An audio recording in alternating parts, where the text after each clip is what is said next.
intensive supervision. We appreciate you guys being here.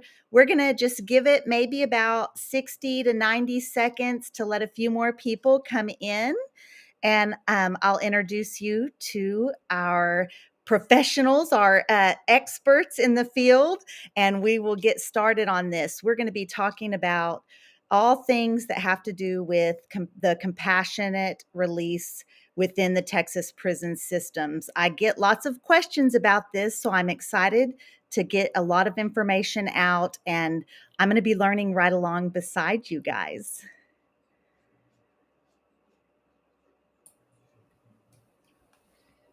Already got people coming in, Marcy. I We see do. them We coming. have a good amount. I see people coming in, and we appreciate y'all. We are monitoring the chats, so please feel free to use the chats. We're going to be answering questions at the end of the discussion.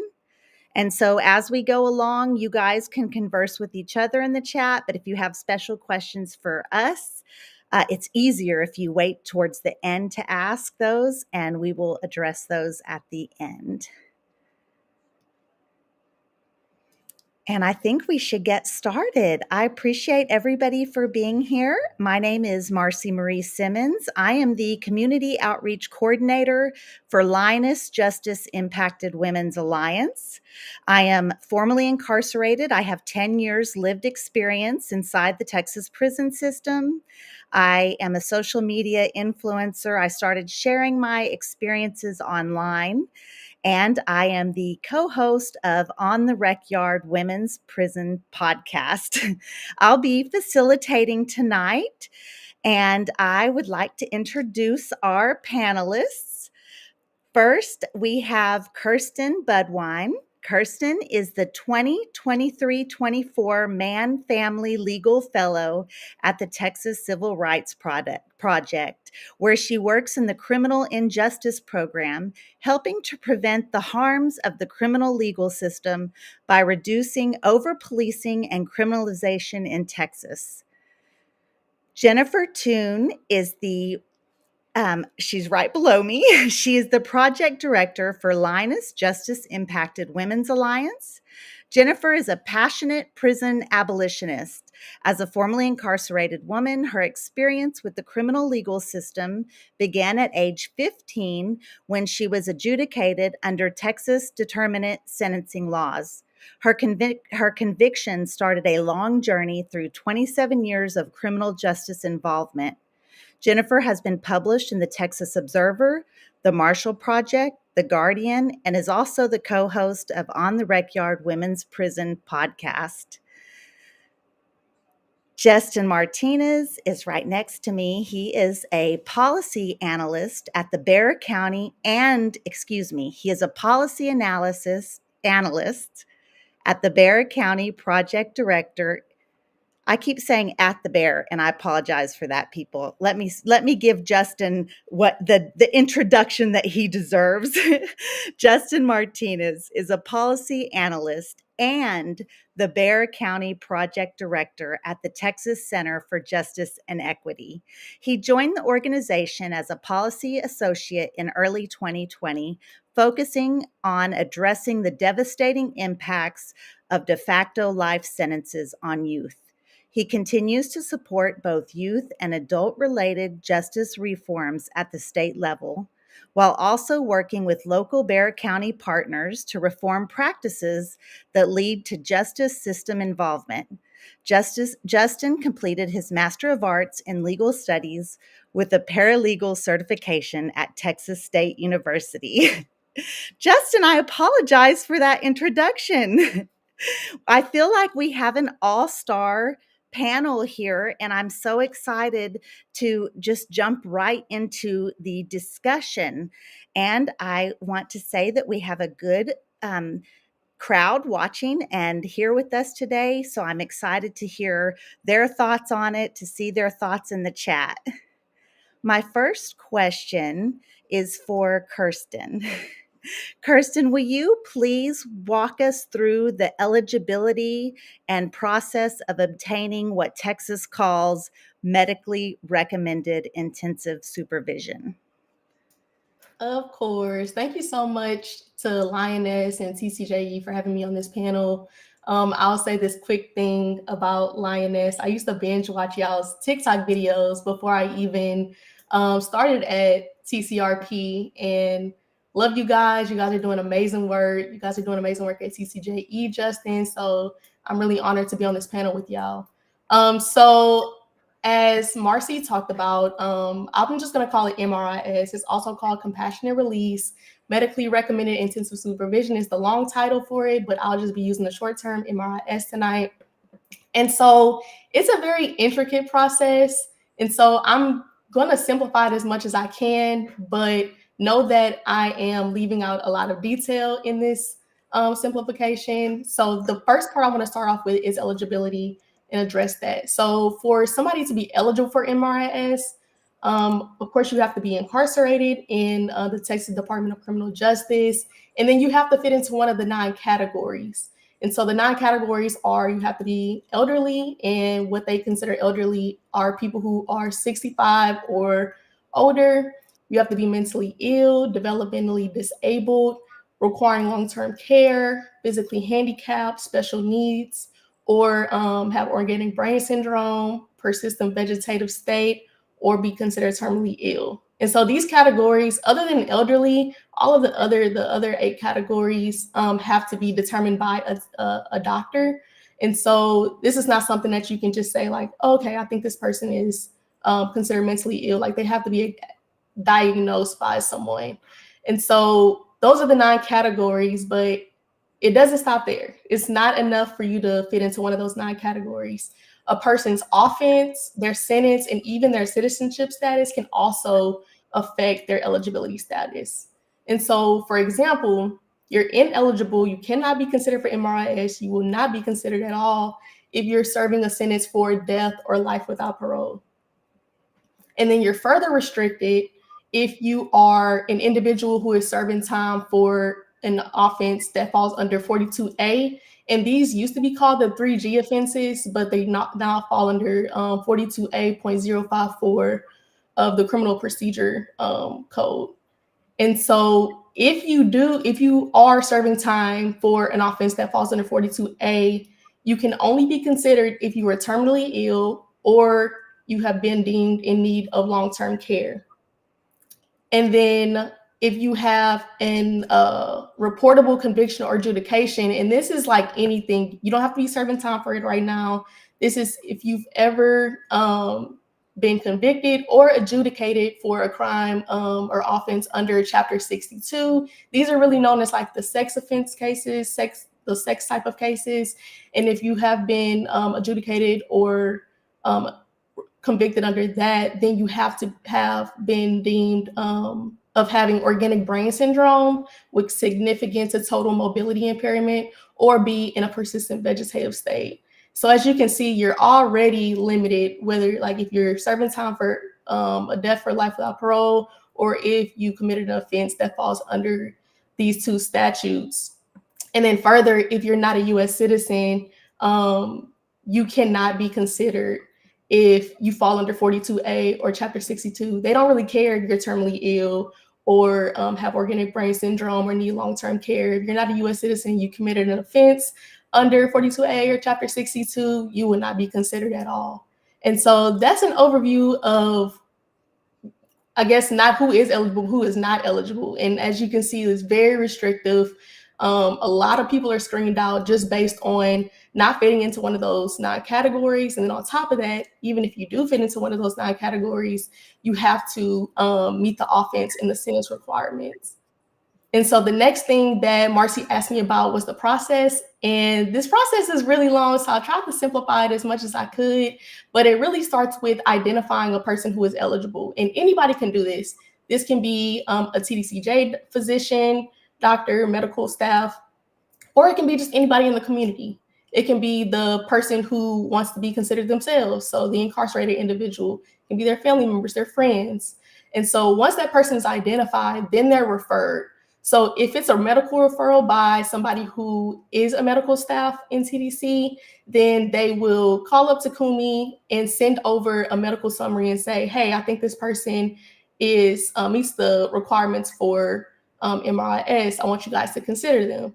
And then all other referrals, so say if I call in a referral, I have to call the Takumi line and say, hey, I think this person is eligible, but they won't consider anything that I give them. Like they won't consider any outside information.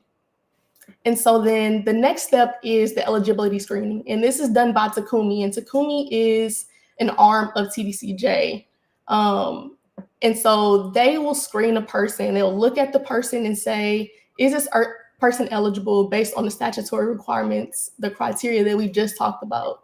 They'll also look at their medical history, offense history, all of those things. And after looking at that, they'll say, okay, this person is eligible or they're not. And if they are eligible, they'll reach out to that individual and ask them if they authorize for Takumi to move on with the next step, which is to prepare a packet. It's called a transmittal packet. And what this seems to be, we haven't like physically seen one, but what this seems to be is a packet of like all the medical information about the person and then any offense that they've committed, their time in TDCJ, things of that sort. And this packet is put together for the reviewing authority. And it depends on if the person is in prison or if they're in a state jail. So if the person is in prison, then that transmittal packet will go to the Board of Pardons and Paroles, the same people who hear parole cases.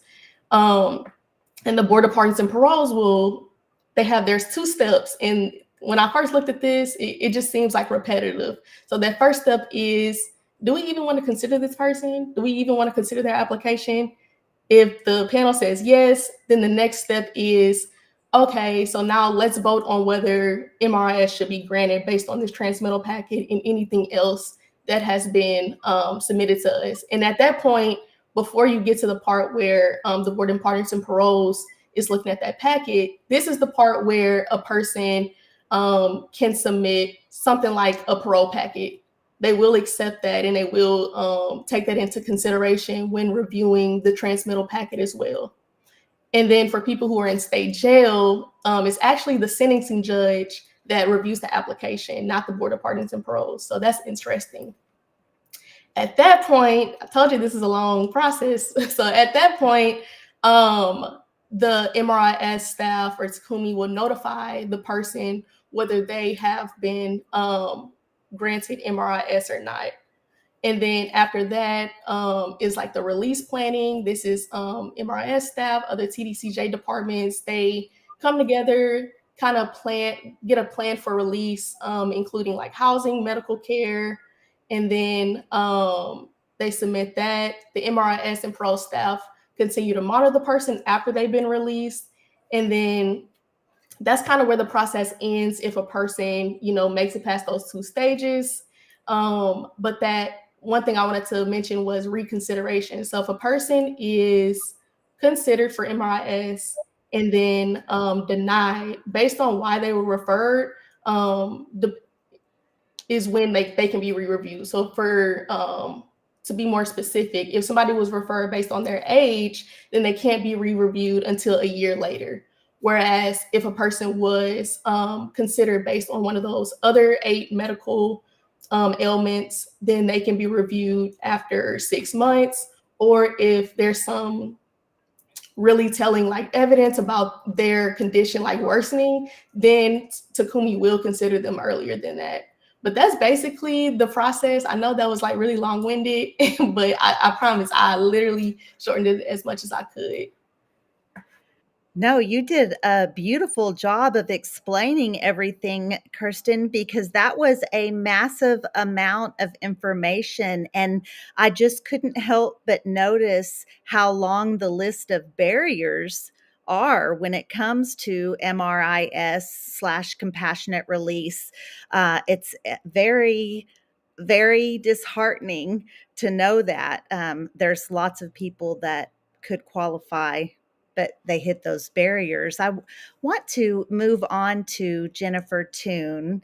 Jennifer, I'm wondering, during your incarceration, and then also you do have lots of members that are currently incarcerated in Lioness now.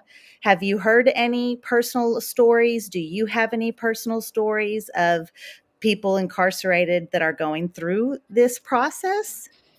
Oh boy. In the 20 years that I did in the system, I believe I knew uh, two people that actually were able to utilize MRIS. One of them died pretty shortly after she was finally released. It felt like TDCJ was holding her hostage. And this was somebody that did qualify, and she was almost at the end of her 15-year sentence. And, I've spoken about her many times before, an older woman who was going blind, who had cancer, and she had been denied parole, regular parole, and she was getting close to discharging that 15. And her mother had to hire an attorney to try to get her MRIS and uncompassionate release. That's what I personally call it. And she fought, and fought with them. And one of the things that TDCJ told her at the time, this was told to us by her, her mother, was that, well, our concern is that she will get better, that we're going to release her and she will get better. Now, she has terminal cancer. All the doctors at UTMB and John Seeley, she had died and been revived one time in the ambulance when she was rushed down there. She was absolutely not a threat to society. And she was almost finished with her sentence. That's what the even more shocking thing was. And Teresa, her mother was able, and her mother was 90 years old, fighting and getting an attorney to finally get her out of there. And she died a couple of days after a hospice had received her in the community. And we had our correspondence manager, Diane, who does our inReach. She's been hustling and looking, and we know a plethora of women that desperately need this based on their age, their disabilities, and their health. They are in bad health. And I believe it was the 23 names that we suggested. None of them qualified. Two were pending parole right now, but those are women that are in desperately needed. But like you had, pointed out earlier, and Kirsten did a good job of explaining this very complicated process. It should not be this complicated to get sick and elderly, dying people out of a cage. It should not. And so it's just, through my time, it's underutilized. I remember reading a Texas Tribune report several years ago that something like, and I may have the exact numbers wrong, but it was something like 2,000 people were recommended and 63 were approved. I mean, let that sink in. And so this would have been something we could have used during COVID to get people out who were vulnerable. And it's shocking, Marcy. It's absolutely shocking that, well, I could get into Texas being cruel all the way across the board with the people within our state, but it's just another level of cruelty for sure. It does feel like Texas, and especially in this capacity, the Texas Department of Criminal Justice has a different meaning of compassionate than most people, right? Because we do have these elderly, very ill people locked in cages, just like you said. I wanted to take note of someone in the chat that did about 15 years. Eric said in 15 years, he knows one man that got it, one in 15. And my story is very similar. My 10 years inside experience, I know one lady that got it, and she got about 6 months before the end of her actual sentence. So Right. it wasn't that close.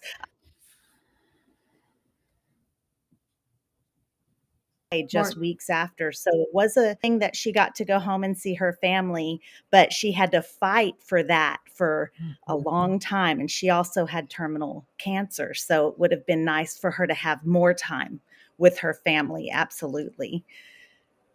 With all of this said, with all of the barriers and the stories that we know from the inside and the story that Jennifer shared with us, I want to ask Justin, as a policy analyst, what needs to happen through policy or legislation to make this better, to make this a more effective program? Has there been any efforts for that? And if so, where did those efforts go? Yeah. Well, first, uncompassionate release. I just want to repeat that because that is encapsulates everything.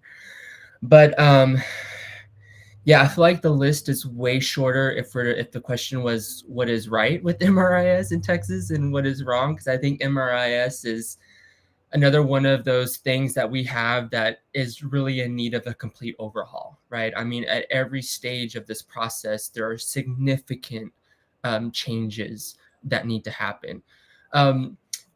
But before I get into some of the policy stuff, like just to kind of give folks some background. So this MRIS, this was established in the early 90s. So, I mean, this isn't something new. It's been around for a while.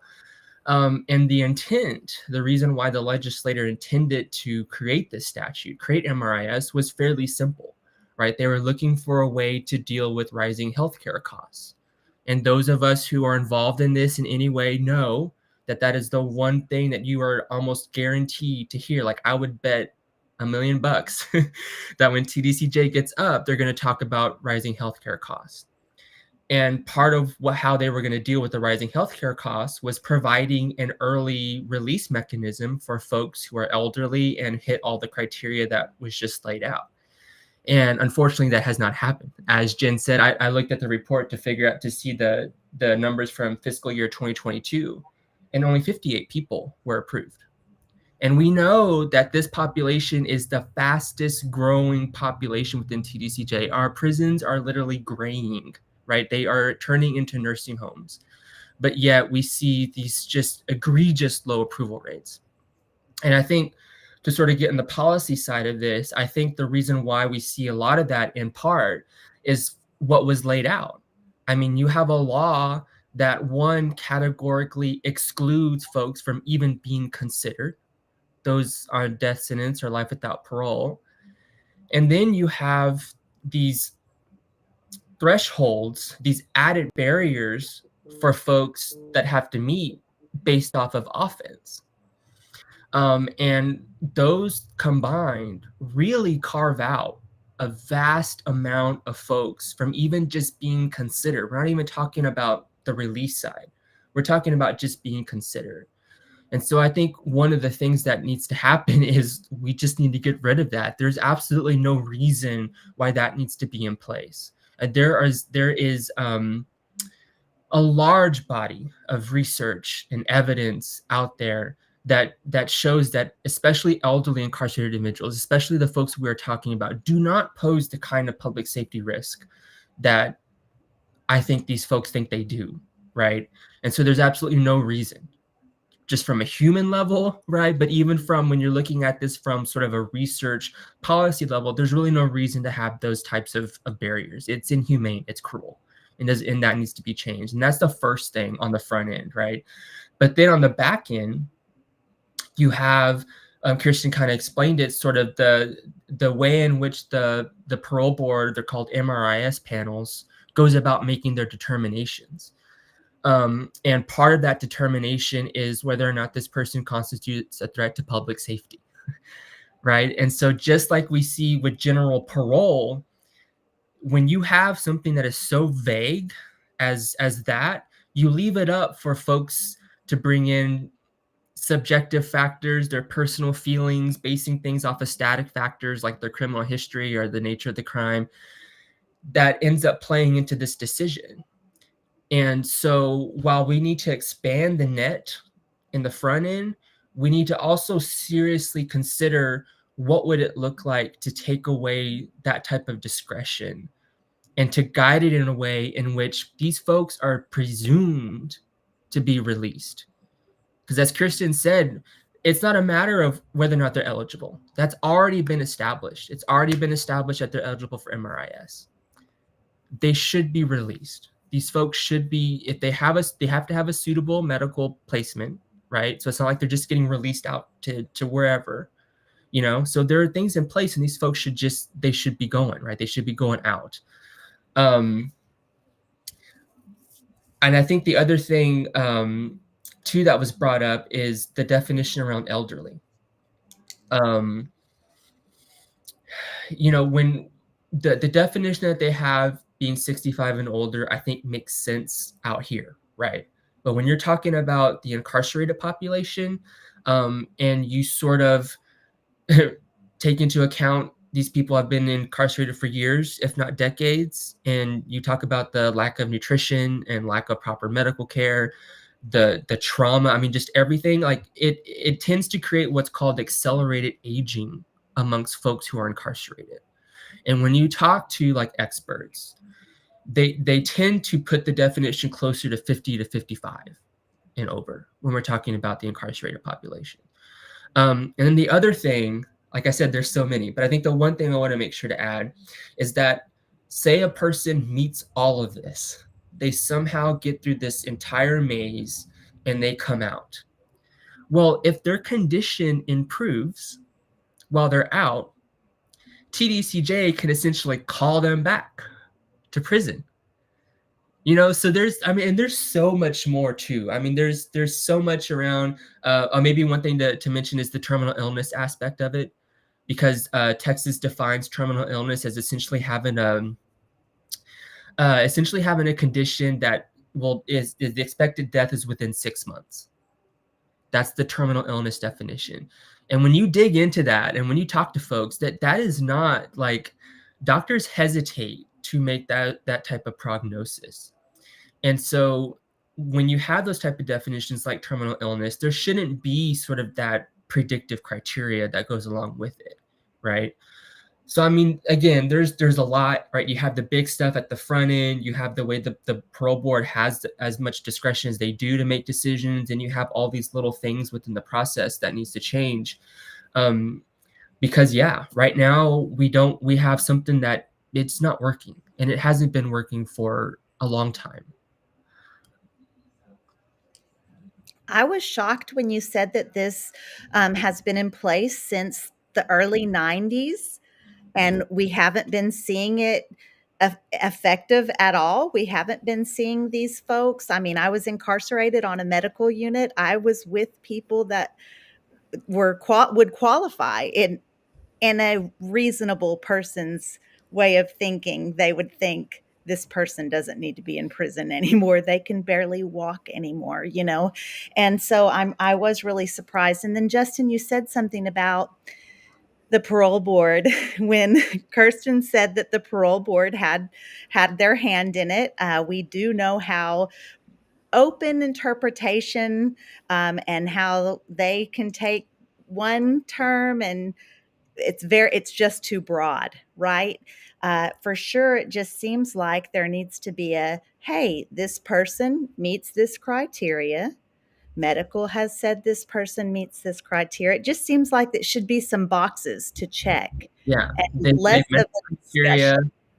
They've been approved through Takumi. They've gone through the screening. They have a medical suitable placement. They have a plan. Just let them go. It's like the cruelty. It's sort of mind-boggling, right? When you sit and think about it. But yeah. So is the answer maybe legislation, policy? Yeah, I mean, those who know me sort of know I have, like, even though I work in the state level, I have a critique around like relying on sort of a traditional top-down legislative approach, right?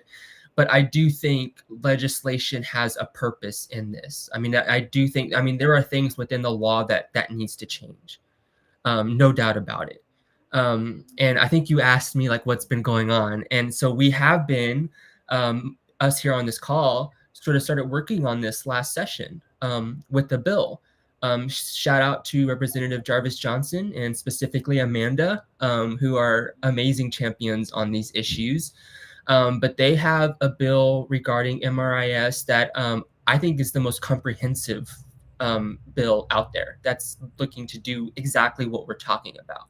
That bill was looking to take care of the issues around folks not being or completely being excluded and these barriers and how we define elderly and even reporting practices, right? Because there's nothing, they barely report anything, like barely anything on this. And so I think that's part of why this is flown underneath the radar. It's just because no one's looking. And no one's looking because there's nothing there. And so that bill also, we had a really, really robust, meaningful reporting practice in there. But that's the one thing that we have going on. And I'm sure we're going to be in that fight again this upcoming session. And there are some other bills too that were related to this. But I think besides the legislative stuff, I think there's a space to organize with the Texas Board of Criminal Justice, who's sort of has the power to create policy. So you can do stuff at the ledge with the law, but you can also do stuff by saying, hey, can you just not define elderly in that way? Can you not define terminal illness in that way? Like, right, there are things that TDCJ, BPP can do on their own. And so that's also another place of advocacy. But then the other, I think, more important place is what we're doing now, right? Is having these conversations, is building these critical connections with folks who have experienced it, with folks on the ground, and just talking about it and getting it into sort of the public consciousness, right? Excellent information. I love that you brought up the Texas Board of Criminal Justice, and we did attend their board meeting. Lioness was at their board meeting along with lots of other advocates, and so that was one opportunity. Is there another way? And Jennifer, maybe you know, can we contact them outside of a board meeting? I'm not sure, and I wish I Well, had. sure. I mean, we can do whatever we want, the advocates on this call, and I think we've shown that. So, well, certainly Sunset Review is coming up is a way to submit comments, right? Here's the problem. Here's some solutions that we have. And certainly you can email and contact board members anytime you want to. But I do want to specifically point out the Sunset Advisory Commission and why that's so important. I'm going to throw a plug in for our comment writing party Monday night. Lioness is inviting everyone that wants to be a part of the work group to hang out with us Monday night, to learn more about what Sunset is, why it's important. And if you're having problems writing comments or not sure how to submit, we're all going to do it together on a call.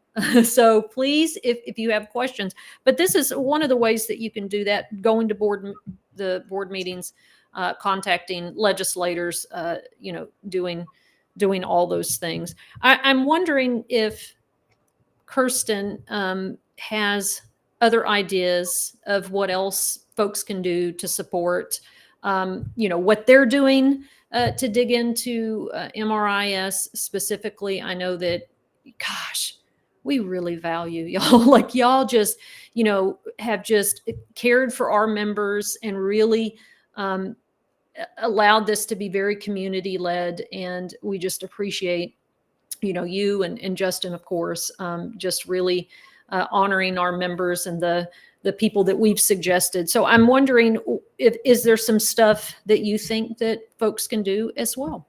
While you're thinking about that, Yeah. Kirsten, I want to remind everybody that's watching to go ahead and put your questions, because you want these experts. You have them at your fingertips right now, and they are going to answer your questions the best that they can. Thank you, Kirsten. So thank you for that, Jennifer. I was hoping that I would get a chance to plug in the project that TCRP is doing.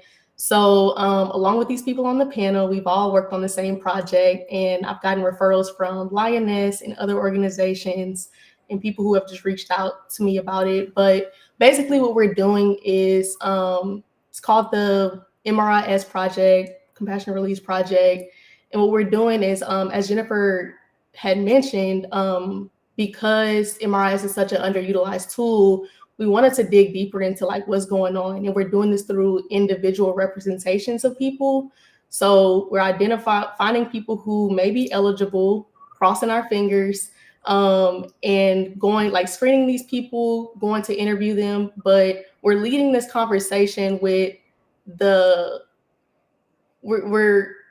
we're leaving expectations low when we talk to people who are incarcerated, because the last thing we want to do is go in and say, hey, we're about to get you out, knowing that thousands of people are recommended each year and like under 100 people are actually released.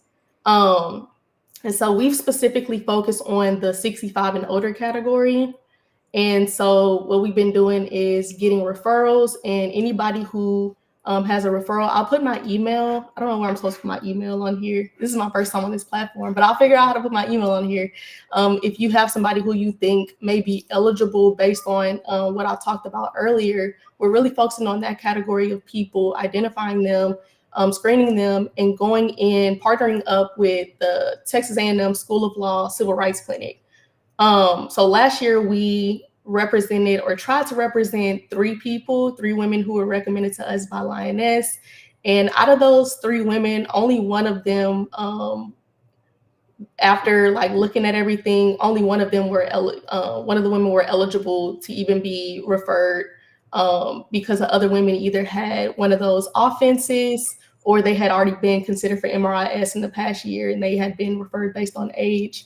And so that's what we've been doing. And we're doing this with the intent of not only like individually representing people, letting them know like upfront, hey, it's very unlikely that you'll be, that you'll make it past the screening stage, let alone make it out of prison through MRIS. But we're doing this because we want to learn more about the process and learn more about the things that are not written in policy and the things that, you know, is not made public. And so through that, I'll give you an example. One thing that has come up is, so we had a person, I told you like the one person that we found was eligible. We referred her back in December. A couple of weeks later, Takumi got back to us and said she was denied. And we're like, it's no way she was denied. We literally dotted our I's, crossed our T's on this lady, like wrote a packet. We were ready. We wrote the packet with the A&M clinic. We were ready to submit that packet once she made it past that screening stage. They got back to us and said, hey, she is not eligible because she was referred based on age alone, not because of one of those other 8 categories. And she's currently in parole review. So they said, and this is not written in the policy anywhere, like if you go to Takumi's policies, Texas Board of Pardons and Paroles, anybody's policies, this is not written down anywhere. And so this is something we had to figure out through that that individual representation. And so that is the goal, is to like find out how, like we already know MRIS is a broken system, but like how, what specifically is going on.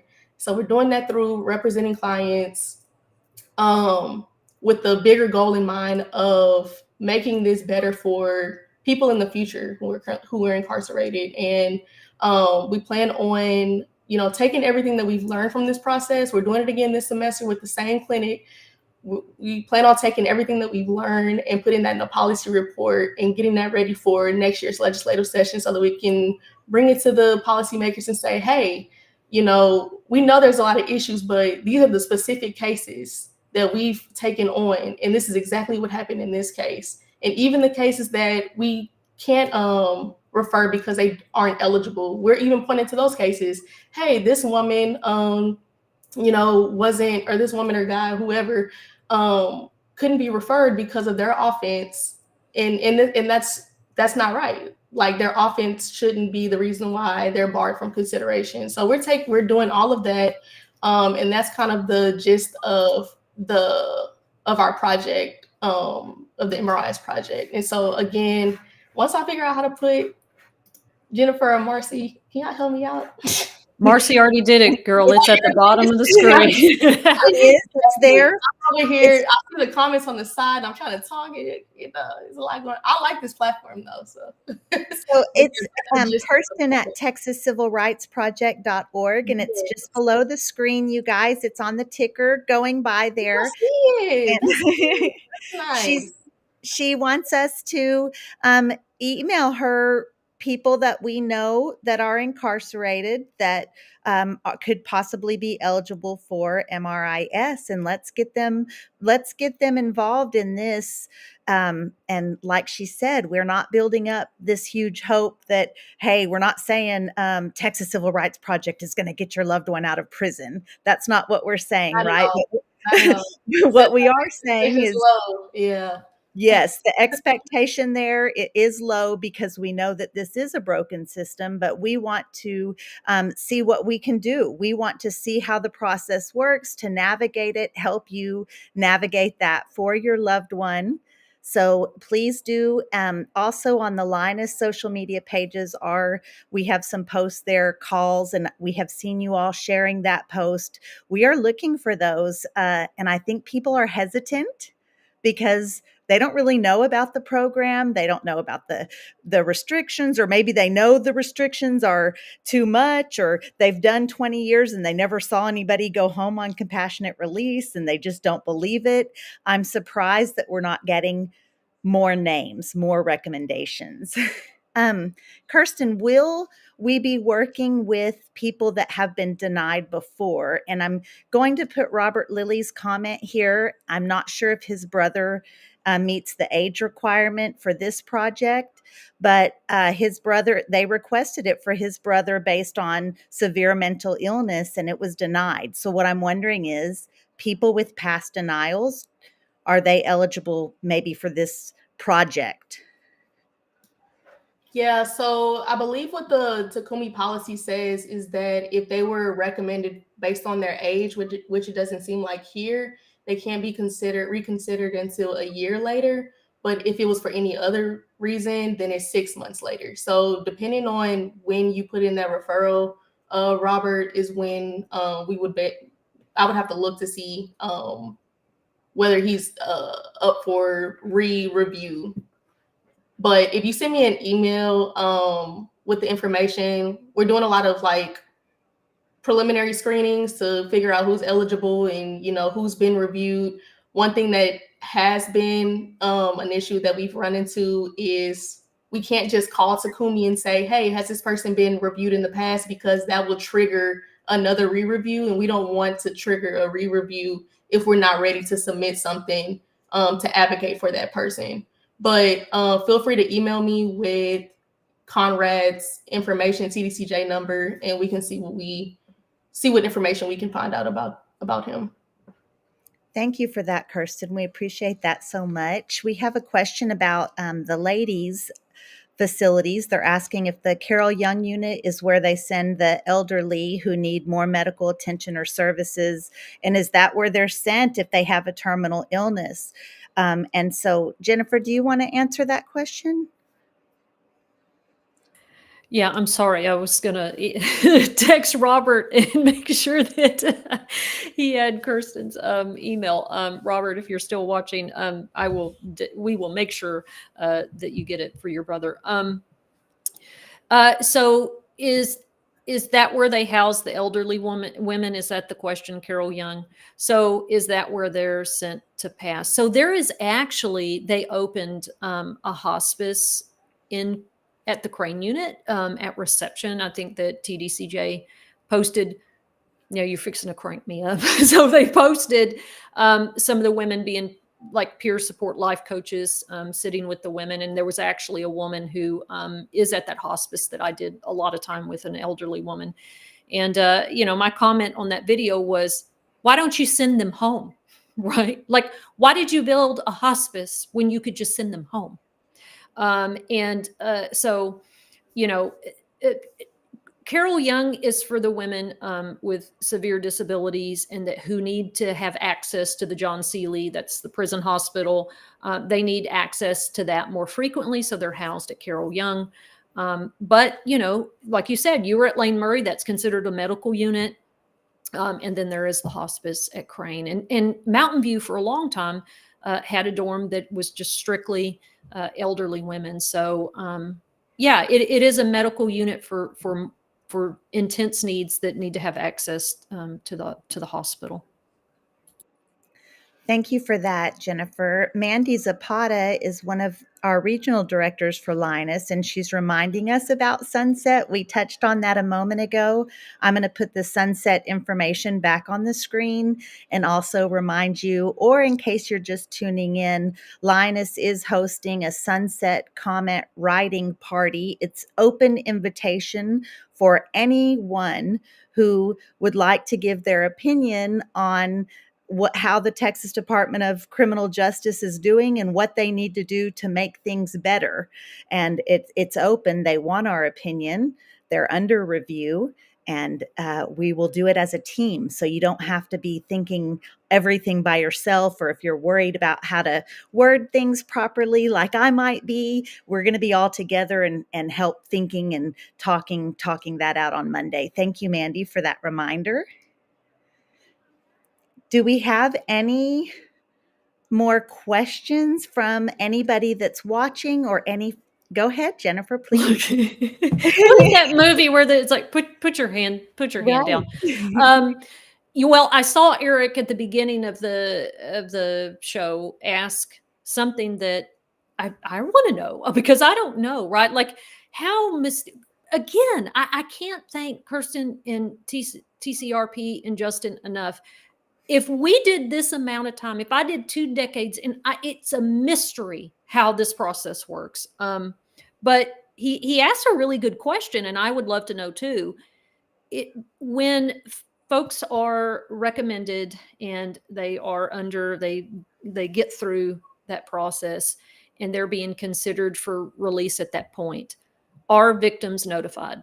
Is this the same process for victim notification that it would be for regular parole? Yes. Yes, victim services is notified. And trial officials too. So just like with parole, trial officials get notified too. Wow. So they are supervised. You had mentioned that they are supervised when they're released. If they make it through that maze and actually are released, is it a parole supervision? Is that who's supervising them, like someone that's on parole? So it's similar, but there are like more heightened requirements, or I guess more restrictions for people who are released on MRIS, because I feel like there's this constant, just like with anyone who's serving parole, there's like this constant eye on you and what you're doing. But specifically for this, they want to see like, is this person getting better? If they are, like, let's send them back. And so there are these like heightened restrictions or heightened elements when it comes to being released on MRIS that don't necessarily need to be met when you're released on parole. Thank you for that, Kirsten. And I don't see any more burning desires or questions in the chat. We appreciate everybody being here. Let's just summarize like the call to action, because there are things that we can do right now to help change things, right? Through policy, through legislation, through the Sunset Advisory Commission. Anybody have calls to action? Jennifer, you want to take that? Man. Hey, look, if y'all are watching this, you need to share it, okay? Because this is, until I don't believe that the citizens of Texas are this heartless.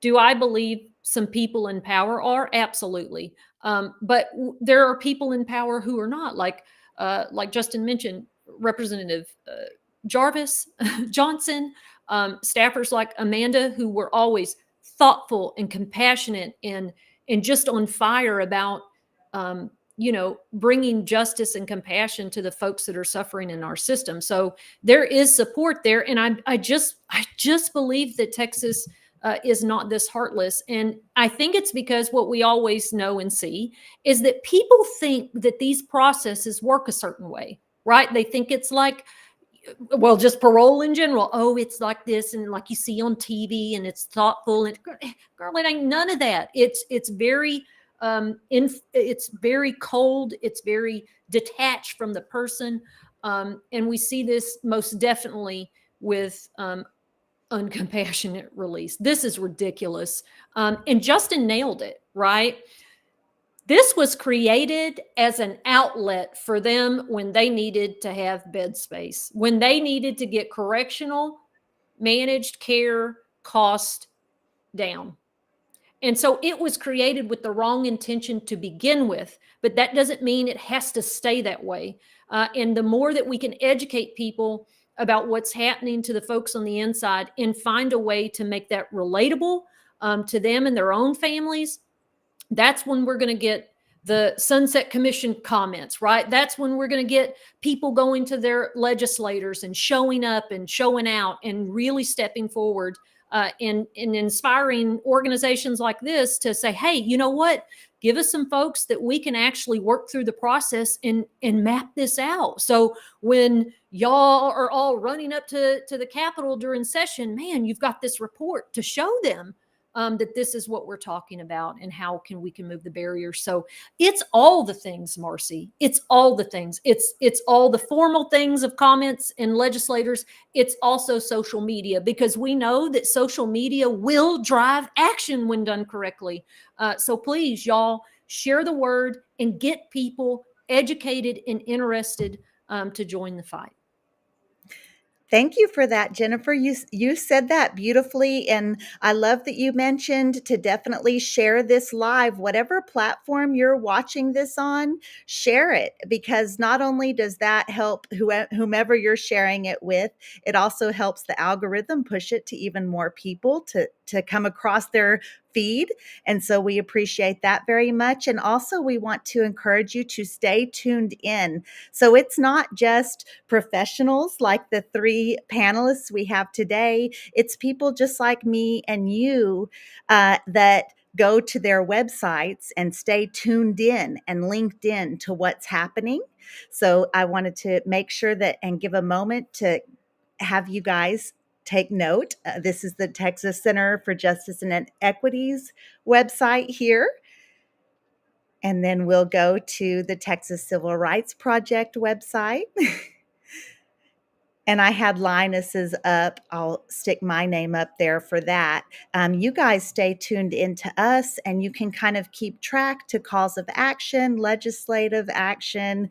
And if you've never contacted your representative, that's easier than you think. It's just a simple Google search. You can Google who represents me in Texas. It takes you to this website, and you can send them a quick email saying, hey, I just watched this live. I just watched this webinar about medically recommended intensive supervision. And I want to know, why is it so broken? I want to know why elderly, terminal ill people are still locked in cages, and Texas cares about money. Why are we paying for that? So any final thoughts from anyone? Okay. I just want to thank y'all again for having me on this panel and for sharing the word about MRIS and TCRCP's work around it, Lioness's work, and TCJE's work. You guys are amazing, been doing a great job, and I am honored to be on this panel and to work with y'all. And thank you for everybody who streamed. Thank you, Kirsten. We appreciate you all so much, and all the work that all of you panelists do for the incarcerated population is massive. And all of us out here appreciate you all. And